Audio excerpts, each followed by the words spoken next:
Hello बच्चों, welcome to अड्डा 24/7। मैं हूं आपके साथ प्रिया और आज लेकर आ गई हूं आपके लिए एक ऐसा सेशन जिसमें अगर आपको आपके सिलेबस से रिगार्डिंग कोई भी कंफ्यूजन है तो वो तो क्लियर होगी ही, लेकिन अगर आप क्लास 11th में क्या स्ट्रीम चूज करें इसको लेकर परेशान है तो ये सेशन आपकी उसमें भी हेल्प करने वाला है।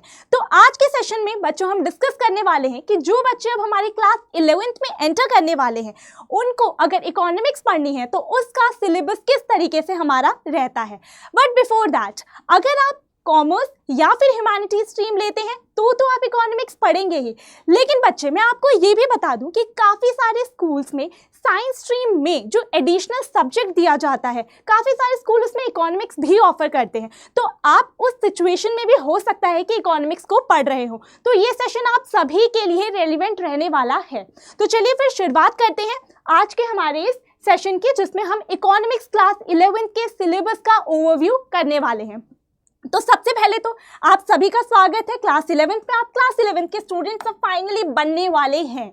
ओके, तो हमारा मेजर फोकस रहने वाला है कि 11th में इकोनॉमिक्स का सिलेबस क्या है। बच्चे, economics is a very interesting subject, but particularly आप क्लास 11th में क्या पढ़ते हैं इसमें। तो देखिए, यहाँ पर हम लोग इसके ओवरव्यू में 3 चीज़ों के बारे में बात करने वाले हैं। सबसे पहले कि क्या क्या बुक्स हैं भाई हमारे पास 11th क्लास में। सेकंड कि यूनिट्स क्या क्या है, दोनों बुक्स में अलग अलग कौन कौन सी यूनिट्स आती हैं। And last one is unit wise weightage क्या रहता है, क्योंकि उसी से आपको हेल्प मिलती है अपनी चैप्टर्स को, अपनी यूनिट्स को प्रायोरिटाइज करने में। तो फर्स्ट ऑफ ऑल बुक्स की बात करें तो यहाँ पर 2 बुक्स रहती हैं बच्चे, एक है माइक्रो इकोनॉमिक्स, एक है स्टैटिस्टिक्स फॉर इकोनॉमिक्स। ओके, अब इन बुक्स का डिवीजन किस तरीके से किया गया है हम उसके बारे में बात कर लेते हैं। तो देखिए, आपका 11th में जो इकोनॉमिक्स सब्जेक्ट है इसका पेपर पूरे के पूरे 80 मार्क्स का बनता है।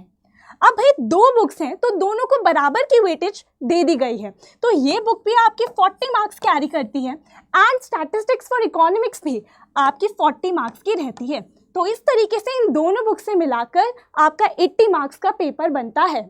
चलिए अब बात कर लेते हैं हम लोग कि हमारी ये जो दोनों बुक्स हैं उसमें कितने कितने यूनिट्स रहते हैं। तो अगर मैं सबसे पहले आपको बताऊं माइक्रो इकोनॉमिक्स के बारे में, तो यहाँ पर आपके बच्चे 4 यूनिट्स हैं। कितने यूनिट्स हैं? 4 यूनिट्स।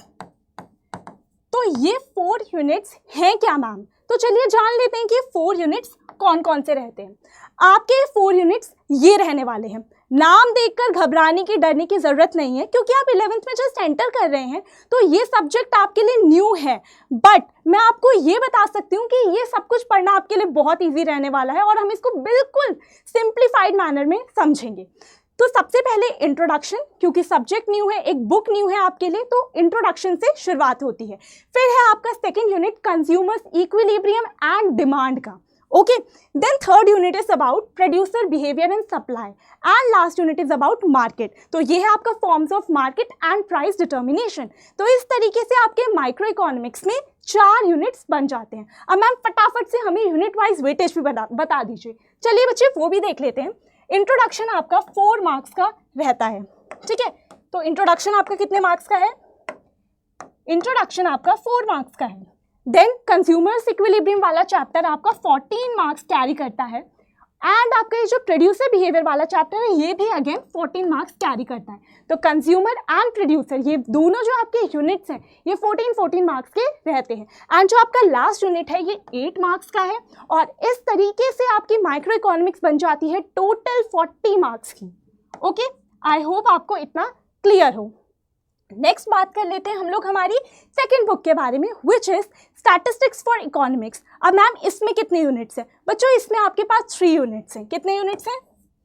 3 यूनिट्स हैं। चलिए फिर फटाफट से इन तीनों यूनिट्स को जान लेते हैं कि कौन कौन से वो 3 यूनिट्स हैं जो आपने पढ़ने हैं। तो सबसे पहले अगेन यहाँ पर भी आपके पास इंट्रोडक्शन है, देन है आपके पास collection, organisation and presentation of data, यानी कि डेटा को हम कैसे कलेक्ट करते हैं, ऑर्गेनाइज करते हैं, क्या वेरियस मेथड्स हैं डेटा को प्रेजेंट करने के। एंड लास्ट यूनिट है आपका स्टैटिस्टिकल टूल्स एंड इंटरप्रिटेशन। तो ये जो आपकी बुक रहती है ये थोड़ी सी कैलकुलेशन वाला पार्ट भी इन्वॉल्व करती है और इसमें थ्योरी भी रहती है।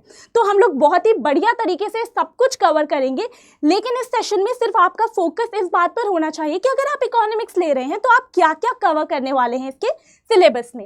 अब इंट्रोडक्शन के बारे में बात करें अगेन कि यहाँ पर वेटेज कितनी रहती है, तो इंट्रोडक्शन एंड ये जो आपकी सेकेंड यूनिट है, इन दोनों को मिलाकर इनकी वेटेज 15 मार्क्स की है। ओके, एंड ये जो आपका लास्ट वाला यूनिट है, इसकी अकेले की वेटेज 25 मार्क्स की है बच्चे। ओके, तो इस तरीके से यहां से भी आपके बन जाते हैं 40 मार्क्स। तो 40 मार्क्स माइक्रो इकोनॉमिक्स से, 40 मार्क्स स्टैटिस्टिक्स से, ये दोनों मिलाकर बनाते हैं आपके 80 मार्क्स को। ओके, तो इस तरीके से आपकी पूरी की पूरी क्लास 11 की इकोनॉमिक्स रहती है। आई होप आपको ये क्लियर रहा हो। अब आप कोई भी स्ट्रीम चूज करें, लेकिन अगर आप इकोनॉमिक्स पढ़ने वाले या फिर अगर आपको स्ट्रीम चूज करने के रिगार्डिंग ही कंफ्यूजन है, तो आप इस सेशन का यूज कर सकते हैं उस कंफ्यूजन को दूर करने के लिए। ठीक है बच्चे, तो आज के सेशन में बस इतना ही। आगे के सेशंस में हम इन्हीं सारी चीजों को कवर करेंगे इन अ कंप्लीटली सिंप्लीफाइड मैनर। तब तक के लिए थैंक यू।